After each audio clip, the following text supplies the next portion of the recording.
Reka nongere mbasuhuze kandi mbahe ikaze babwira ko mbazaniye amakuru atarimo ivumbi. Nta makuru agaruka ku makuru y'umutekano mu biyaga bigari cyane cyane muri Repubulika na Demokarasi ya Kongo ndetse n'u Rwanda.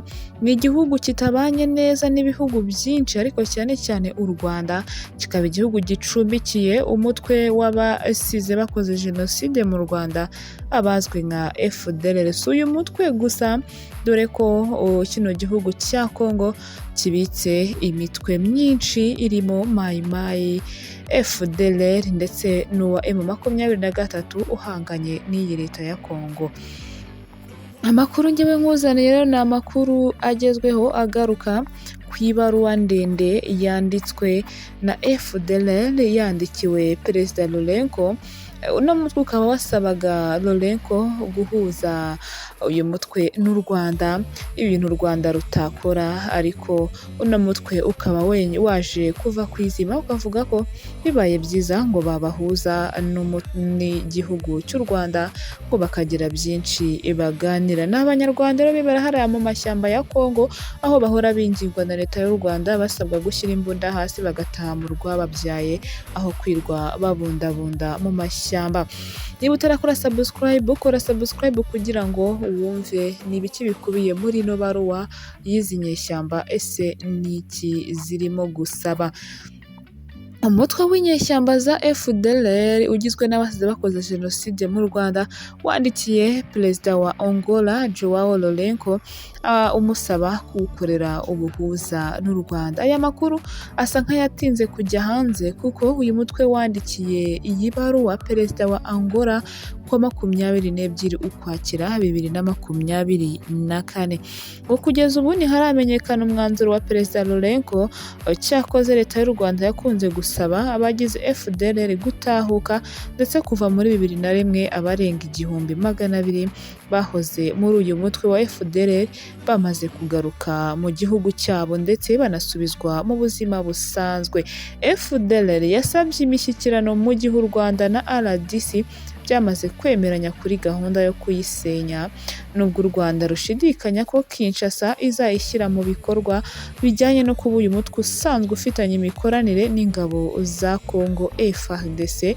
Ni gahunda yateguwe n'impuguke za gisirikare z'ibihugu byombi mbere yo guhabwa umugisha na ba minisitiri b'ububanyi n'amahanga bamaze guhura inshuro zirenga 3.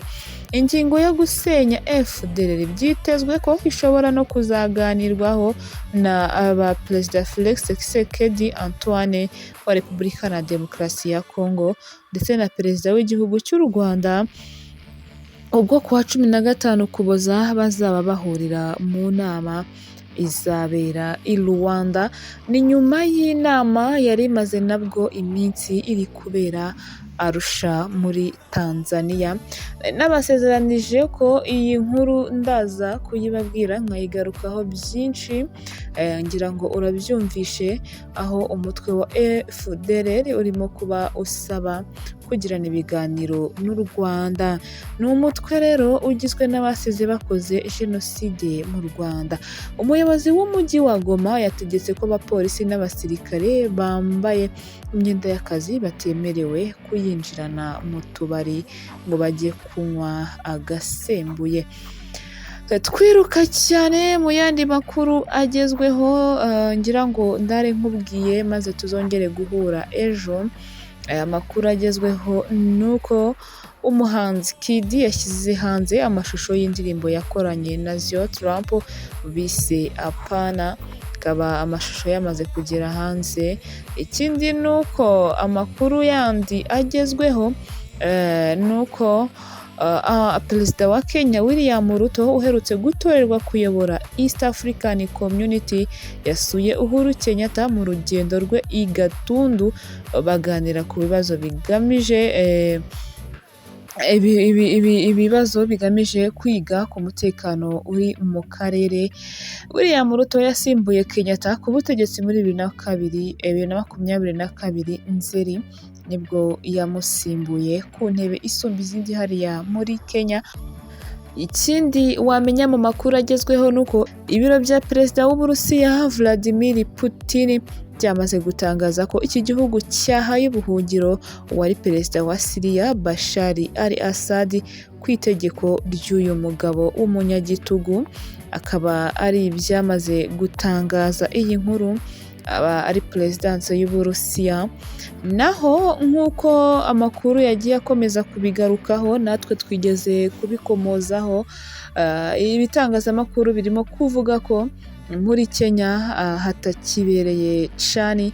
Ni nyuma y'uko iki gihugu cyatangarijwe ko kitazakira ino mikino CHAN 2024 ngo bitewe n'uko ibibuga bafite bitaruzuza ibisabwa bw'imirimo yo kubyubaka iracyari kuri 30%. Kenya mu gihe yakakwa uburenganzira bwo kwakira iyi mikino, ni ukuvuga ko u Rwanda rwahita rufatanya na Uganda ndetse na Tanzania kwakira CHAN 2024.